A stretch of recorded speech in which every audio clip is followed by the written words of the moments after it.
Live now? Sorry, once again. False start. 8. Oh, I'm live. Perfect. Perfect. I'm live on YouTube and on LinkedIn. That's okay. So, bum bum bum bum bum bum bum bum bum. Good morning, Kunal. Good morning. Bum bum bum bum bum bum bum bum. All right. Hello, everybody. Welcome to Thinker's Frequency. We're having such a good time. This is the peak of human civilization. We're working so hard, doing such good work for ourselves, our parents, our kids, our wives, our husbands, our friends, everybody. Not other people's husbands and wives, I hope. And just when we thought things couldn't get any better, like they couldn't possibly get any better, well, they just did. Things got better, ladies and gentlemen, with Thinker's Frequency. This morning, the second in line, we are continuing with our journey of reading between the lines, things that are especially interesting and important in the world of business and finance. Like imagine tuning into a fun session of insights and analysis, which don't lead to paralysis. Well, your imagination just came true, and all of this right before you start your day. Before we begin, I'd like you to take a sip. In fact, we'll all have a sip together. We'll call it the simultaneous sip. It's supposed to be lucky. All you need for the simultaneous sip is a cup, a mug, a glass, a chalice, a stein, a canteen jug, a flask, a vessel of any kind. Fill it with your favorite liquid. Today I'm having buttermilk, matta. And here we go. Beautiful. Couldn't have gotten any better. Couldn't have possibly gotten any better. So, let's begin with the first news of the day. First news of the day is actually very interesting. Tata Digital, after spending $2 billion, $2 billion, Tata Digital has essentially let go of the super app approach. Super app approach, $2 billion. They were banking heavy on it. They said this is going to be it. 2 years ago, I wrote that super apps don't work and super apps won't work. And the thesis was very simple. The thesis was based on first principles. Number one, is it hard to download apps on your smartphone? The answer was no. Are smartphone app size constraints getting better? Like, would it be easier to download more apps as smartphones age? The answer was yes. Is it hard to navigate between the apps on a smartphone? The answer was no. Does it make sense for a brand to stand on its own instead of meddling three or four core functionalities?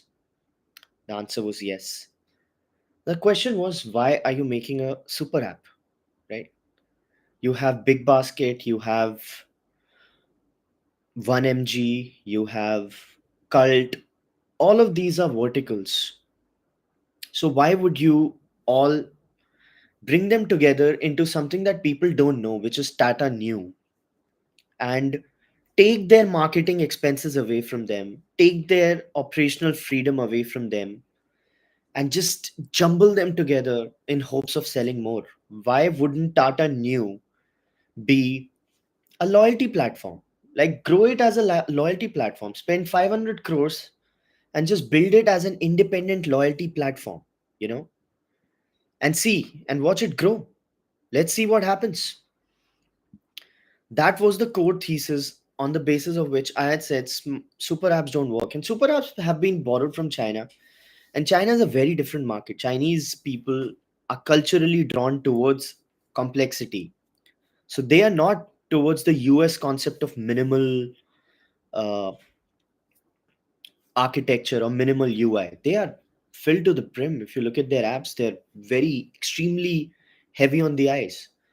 So super apps won't work was the philosophy. And also, when super apps worked in China, it was a different era. Smartphones were very constrained space wise, processing power wise. So when they grew that market, it was a different market.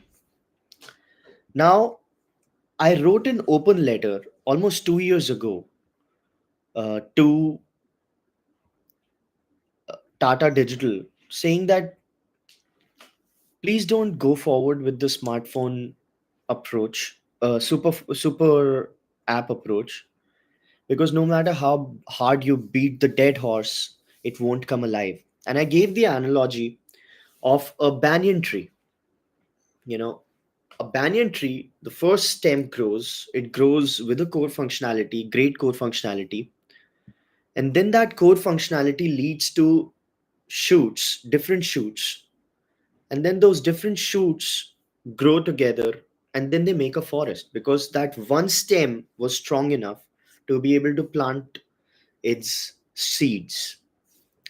But what Tata Digital had wasn't that. Tata Digital actually acquired a lot of uh, fully grown eucalyptus trees, like 1 mg, Big Basket, Cult, and so on. It acquired a lot of big, fully grown companies and then tried to force them under their umbrella of new, so to speak. And I said, no matter how hard you bring those eucalyptus trees together, they won't ever be a banyan tree. They'll never be a banyan tree. And that's exactly what has happened. $2 billion have gone, 19,000 crores, way over $2 billion, and nothing to show for it. And now they're going to build this independently. And I'm like, okay, all right. My only question to Tata Digital and Team New is, where do I send the invoice? Where do I send the invoice? All I need would be like $20 million. I'll be able to make Seneca very in a very convenient way.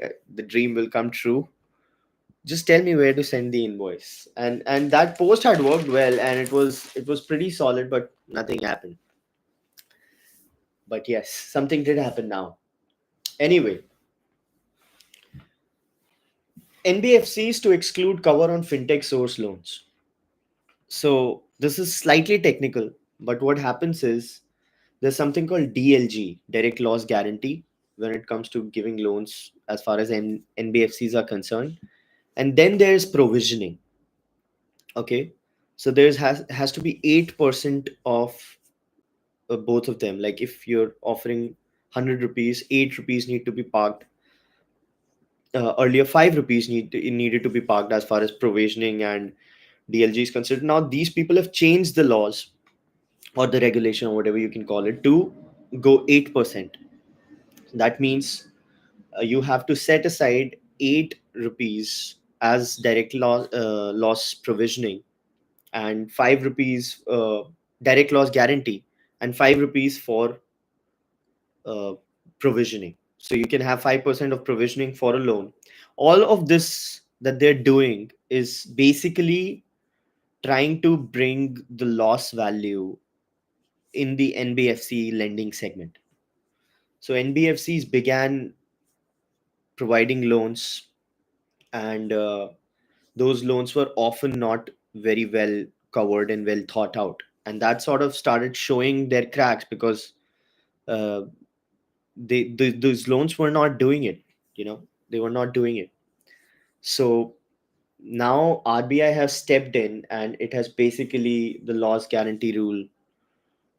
It has been tightened, and that's important because if you remember in the buy now pay later craze and the NBFC craze, there was a lot of these hypothesis around how lending is going to work out in the in so to speak unbanked segment and so on and so forth. And personally, I had the view that it's slightly overstated, might just be a big problem. And that turned out to be true because buy now play later is essentially dead in India, and NBFCs are also trying to go very very careful on the fintech source loans. So Once again, something that you could have just asked me. I'm just kidding. I was just reading the routine. So when I wrote a piece on buy now, pay later, it was essentially, I said nobody ever needed buy now, pay later. And they say, why did you need buy now, pay later?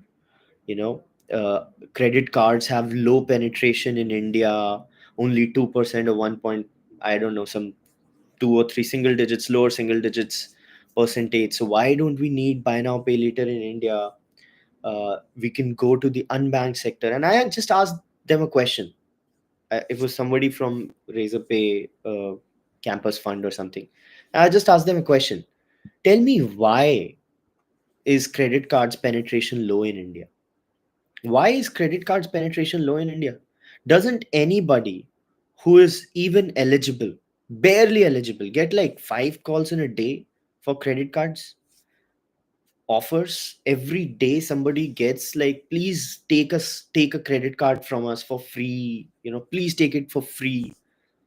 Even then, if there's not much adoption of credit card, doesn't that tell you something interesting? So, and the answer to that was nothing. The answer to that was nothing. Like, why is credit cards penetration low in India? Jandan is alive, people have bank accounts now.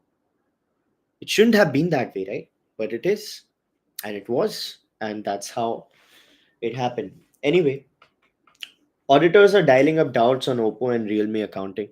Of course, Chinese companies, Oppo, Vivo, everybody, they have really played their hand as far as Indian regulatory conditions are considered. And you know what's the interesting part? The founder of Lava, Hariom Rai sir, had essentially helped these companies skirt the regulatory filing, bottlenecks and so on and so forth. So he was actively helping these companies take a tour of India, essentially, and helping them set up units so that they can violate the manufacturing standards and laws, that some localization of manufacturing could be skirted.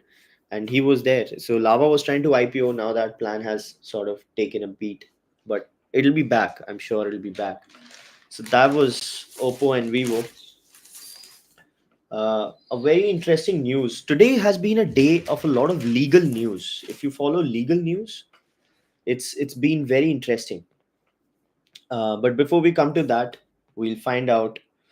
We're finding out that Assam is opening 25,000 crores, a plan with Tata for manufacturing chips. That's impressive.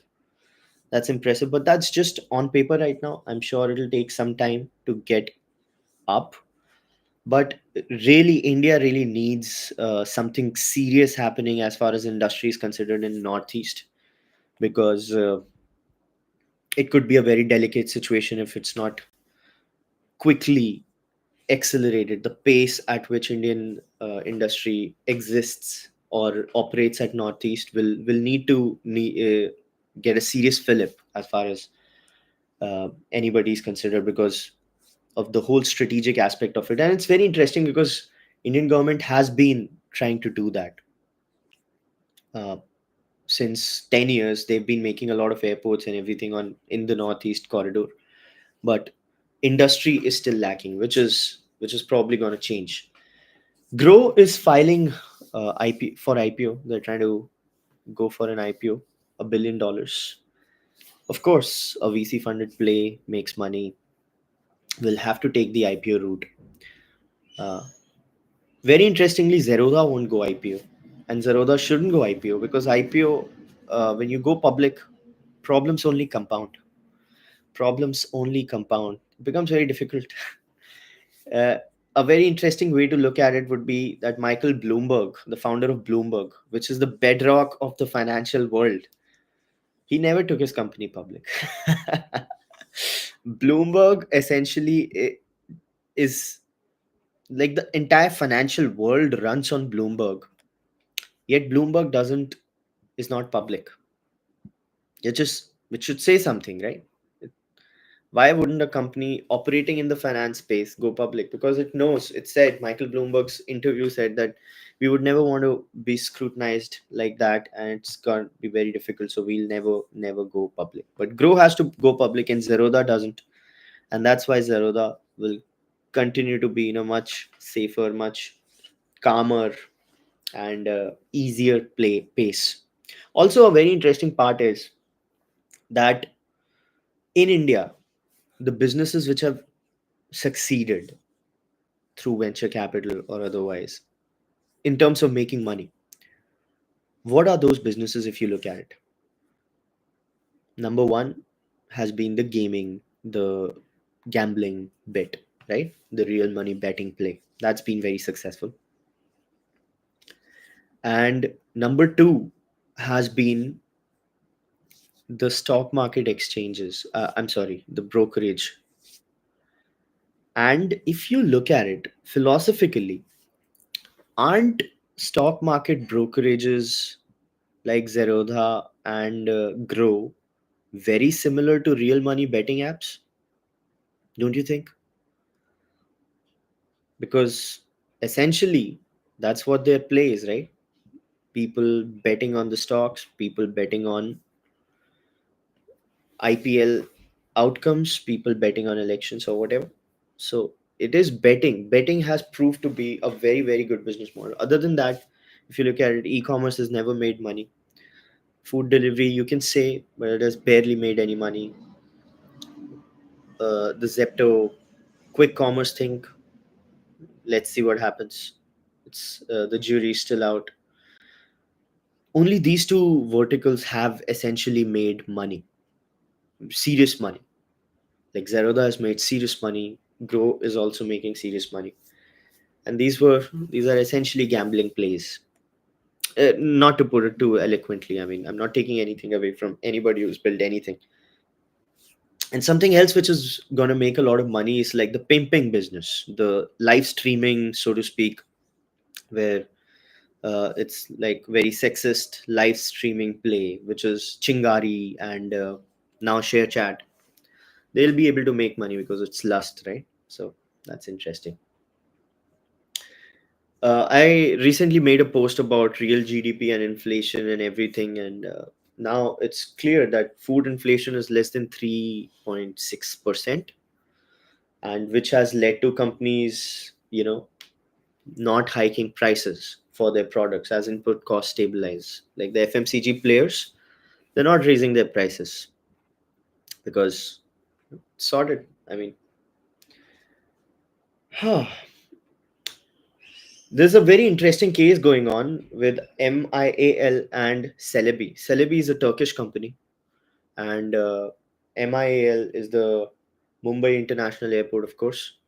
So, right after Operation Sindoor, when it became clear that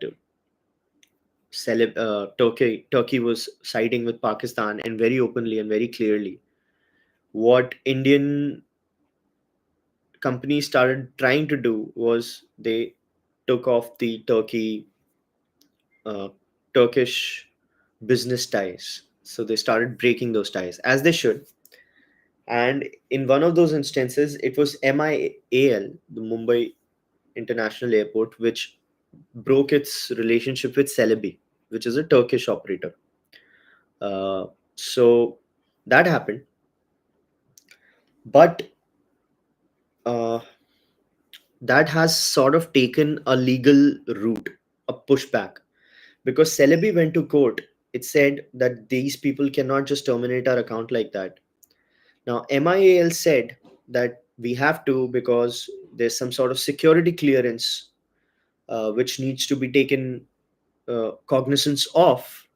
Celebi said that this cannot be happening. We are showing the security clearance papers. Now, High Court has said, don't do it till we have the time to review their application. Now, these court proceedings are very complicated and very interesting, but this is what is happening with Celebi right now.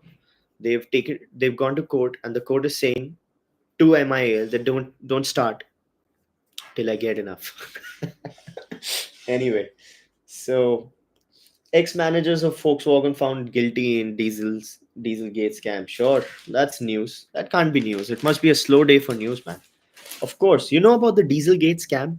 Does anybody know about the Dieselgate scam of Volkswagen?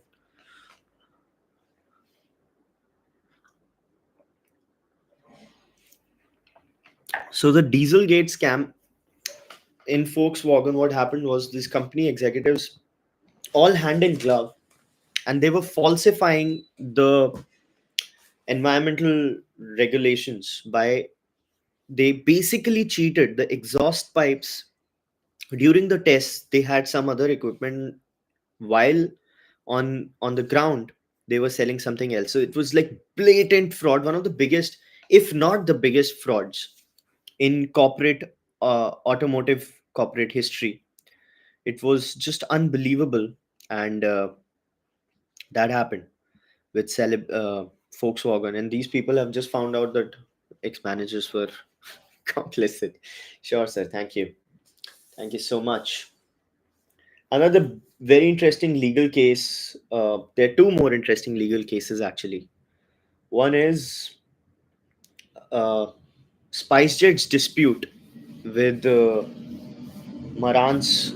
So there was this person and this company Karl Maran who had transferred his stake to Singh's, the owners of SpiceJet, and then they went to court, and then court said no. Uh, you are not entitled to damages, but you are entitled to refund of some of your money. But they took their time and then went to court again to file for damages. And this time the court said that you are playing a very calculated bet of delaying the proceedings by having waited uh, strategically to file these cases. So that delay has led to quashing of their dispute, the damages claim. Carl engaged in calculated gamble by delaying filing and refiling of appeals. So after, so they basically transferred 58.4 percent shares to Singh's, and then it went to arbitration. Then tribunal rejected the claim, awarded a refund, but then they waited and then they refiled, and then the court said this. And another very interesting legal battle which is going on is between Mumbai RDA and L&T. So does anybody know about these? These are very interesting things, because these legal plays, this is what ruined Future Group. If you remember, do you know what happened with Future Group? Future Group was essentially, it was in a debt situation, very bad debt situation, and it had become an NPA, and then it essentially agreed to sell itself to Reliance for about $4 billion. But that got stopped by Amazon because Amazon had bought 49% or something in a small future retail company called Future Coupons Limited. And because of that, somehow in that paper it had a clause where it said that Amazon would have a right to object to future sales or mergers, and Amazon would be party to that discussion. And because of that clause, Future couldn't sell to Reliance, and it became uh, an NPA. It got sold piecemeal, and all those shops basically got rebranded as Amazon, and nobody got any money. And it's just absolute dust now. The future retail play is just unbelievable, and these things happen. So, and they are huge consequences of legal. Just imagine the guy who drafted that legal agreement with Amazon and uh, Future Group, not knowing what it will lead to someday. It will lead to a straight loss of about $3.5 billion, which it did. So in this case, what's happened is the MMRDA, they had a tender process, and then they essentially called everybody but didn't call L&T. L&T is India's largest EPC company, you can say that.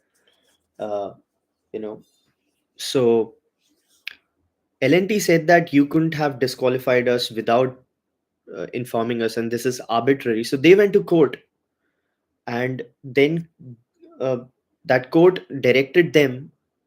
They basically stayed these MMRDA's decision, but then they went to Supreme Court, and then Supreme Court is asking them to review their thing and just see if it can lead to something, because it's a 14,000 crore project. So it's a very complicated case.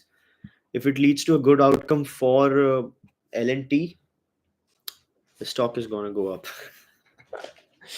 uh, then you're looking at essentially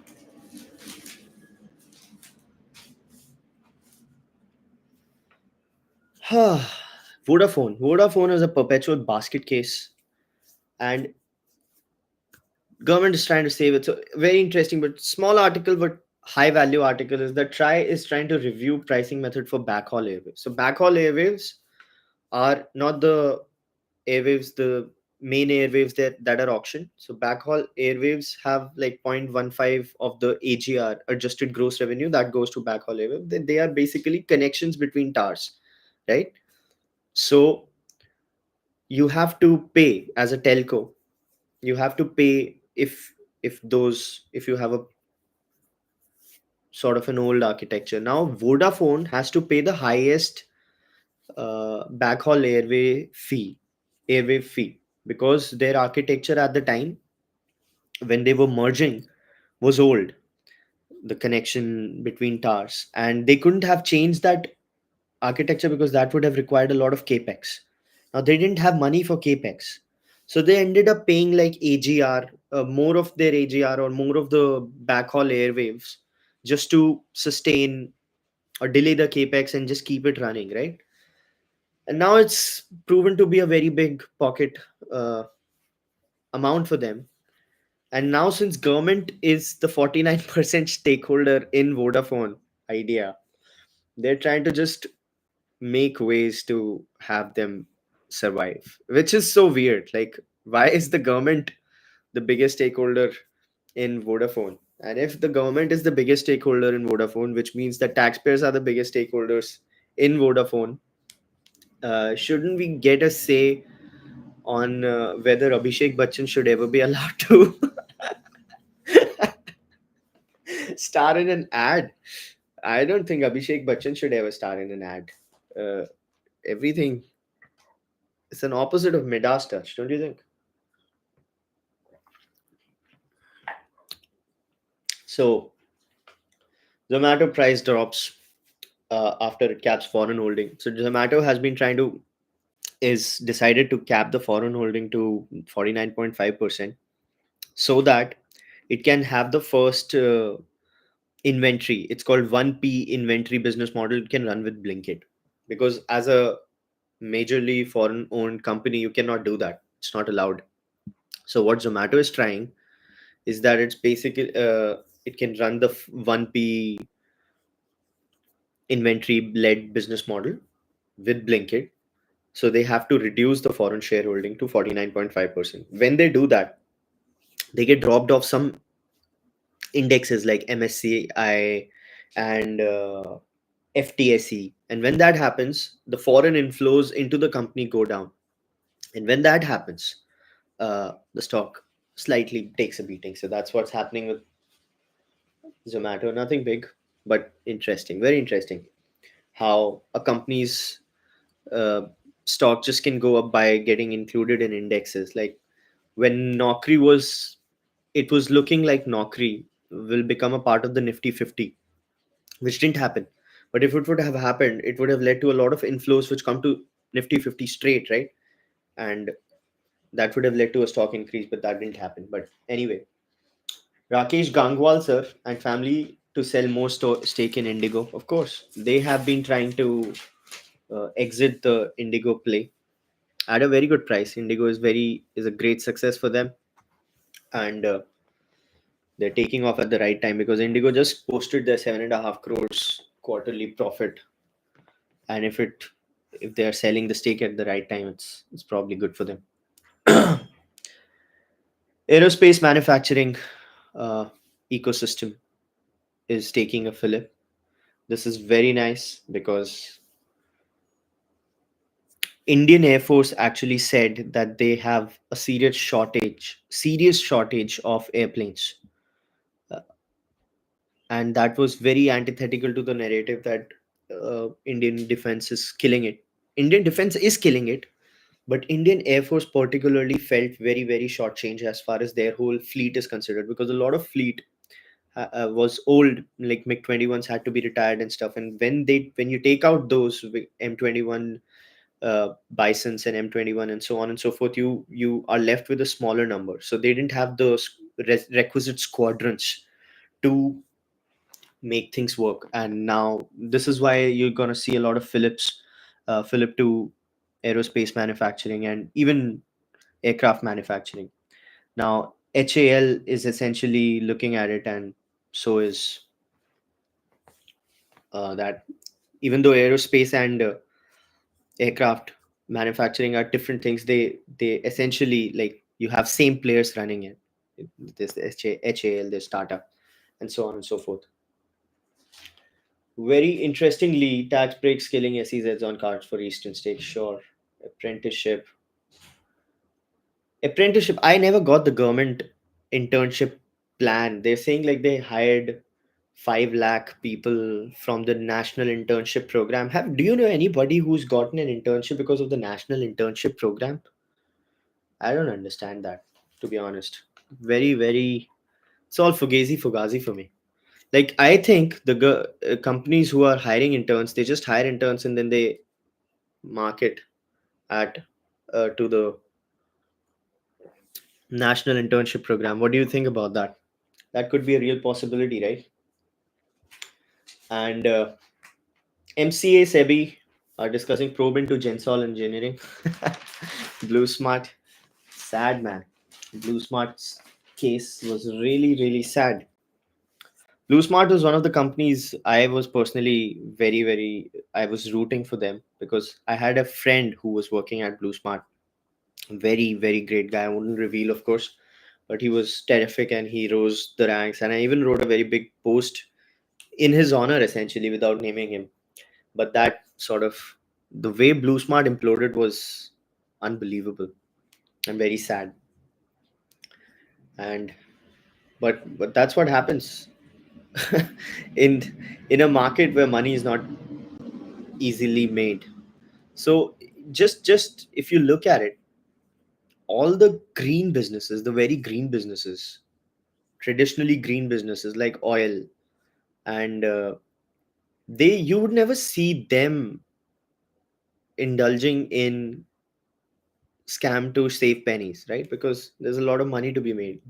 When a company turns to small tricks to save pennies, that's when you know there's some real problem as far as the business model itself is considered, right?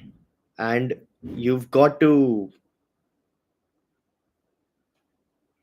just be very careful with that.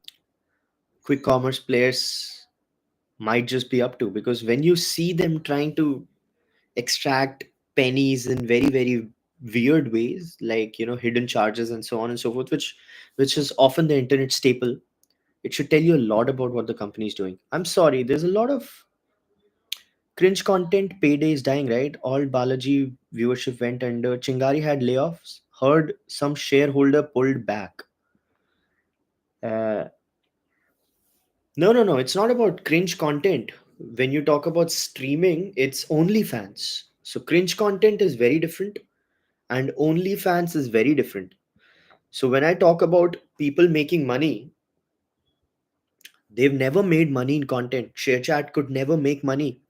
It couldn't even cover half of its server costs when it was trying to be a content company. But when it pivoted to this whole streaming thing, which is essentially pimping business, right? There are females who are, it's a weird show, and then guys are paying them for it. It's not content, it's streaming. It's in the ballpark of OnlyFans. Himanshi Mittal says no. What no about? I'm sorry, I didn't understand. Uh, but yeah, I hope that's clear. Putin has gone crazy, sure, sir. 50% deadline tariff for EU until things go slowly. So what happens with Trump is that he lays a threat, people listen, then people try to go lax, and then he lays that threat again, and people listen, and then they try to obey. So it always works. Like he said, there's going to be a 50% tariff to EU, and EU said no, we are willing to deal. So he said, okay, you have time until July or something, right? And then they didn't do anything for a lot of days, and then he said that nothing is happening, these negotiations are slow, screw you guys, 50% tariff for you. And then they said, no, no, no, no, no, just wait, it will take time until, yeah, some 90-day tariff pause needs to be extended July 9. We need time till July 9, they say. Earlier it was June 1 something. Yeah, June 1 to July 9. So that always works. The threats, because people always say that this is very anti-establishment, there used to be some sort of order in diplomatic routines, and there used to be a lot of method as far as how companies had these trade relationship ships, but what did that method lead to, man? Just think about that. What did that method lead to is a very, very good question that everybody needs to ask.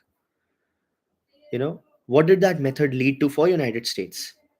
Did it lead to a lot of prosperity?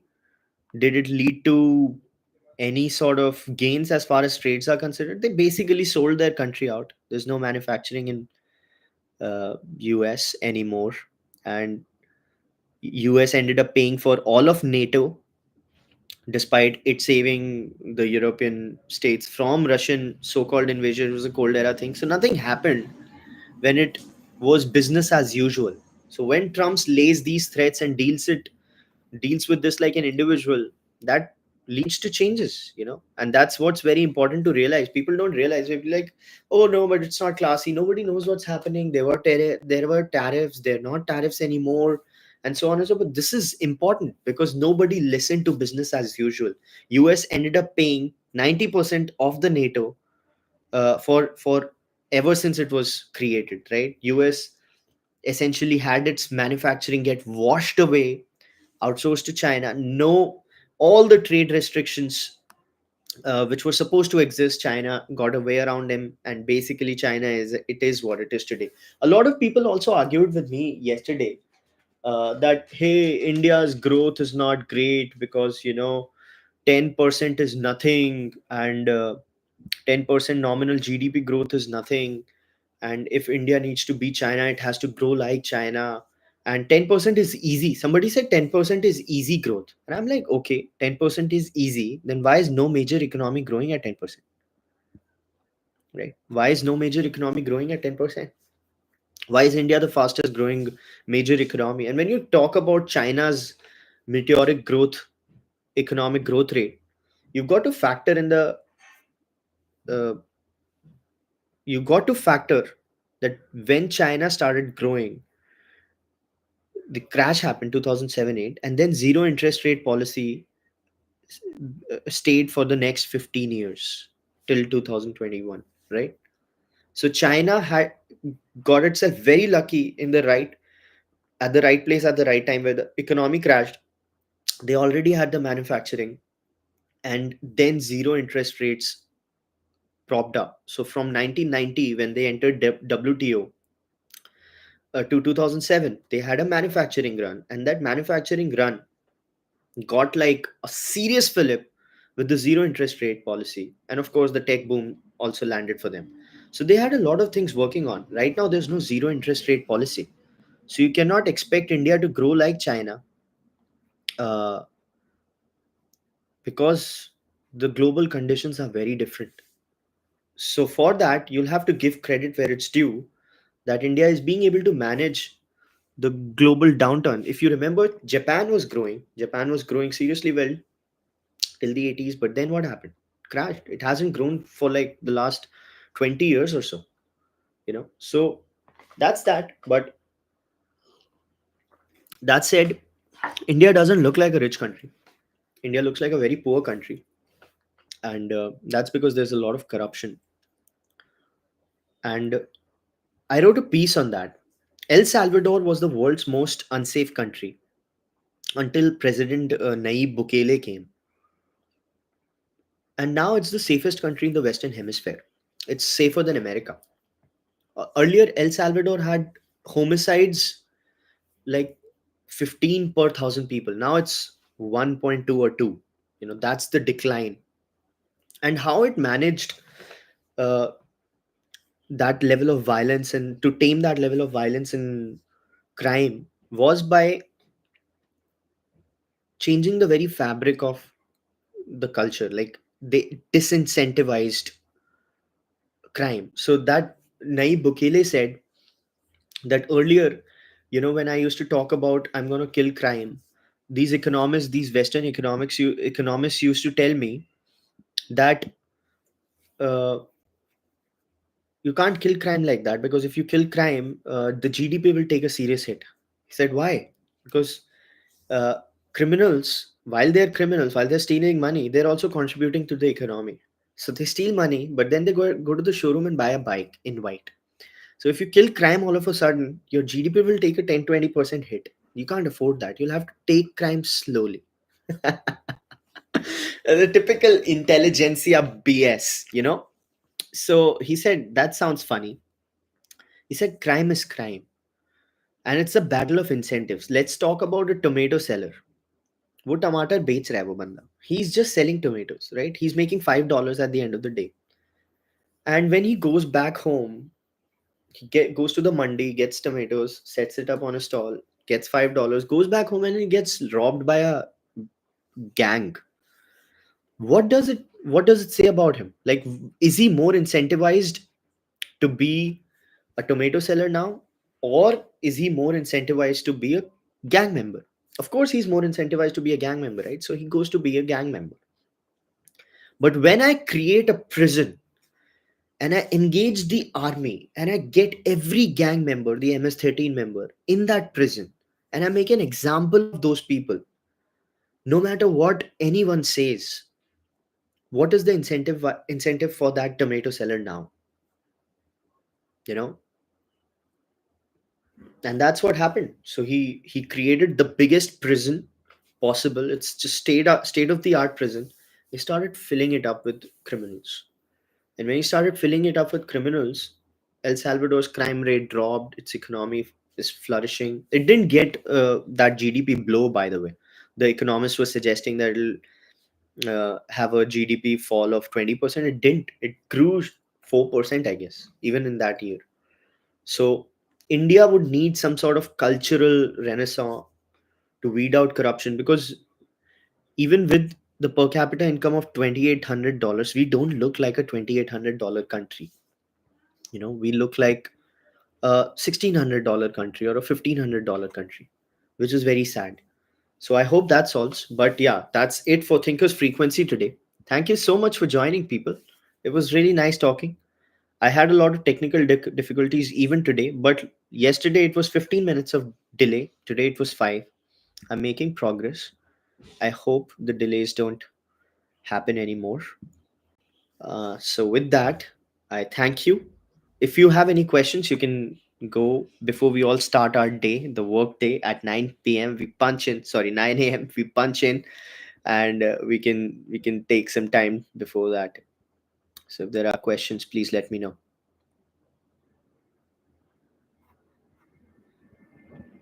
LinkedIn has a serious delay as far as the broadcast is considered. I don't know how long that delay is. It says 43 minutes in YouTube. It's only 31 minutes on LinkedIn. So it's has it got a delay of like 9-10 minutes? I don't know. But there's a serious delay as far as LinkedIn is considered. There's latency. But anyway, thank you. Thank you for today. It was really nice talking. And see you tomorrow on another episode of Thinker's Frequency. You know, insights and analysis which doesn't lead to paralysis. Bye bye.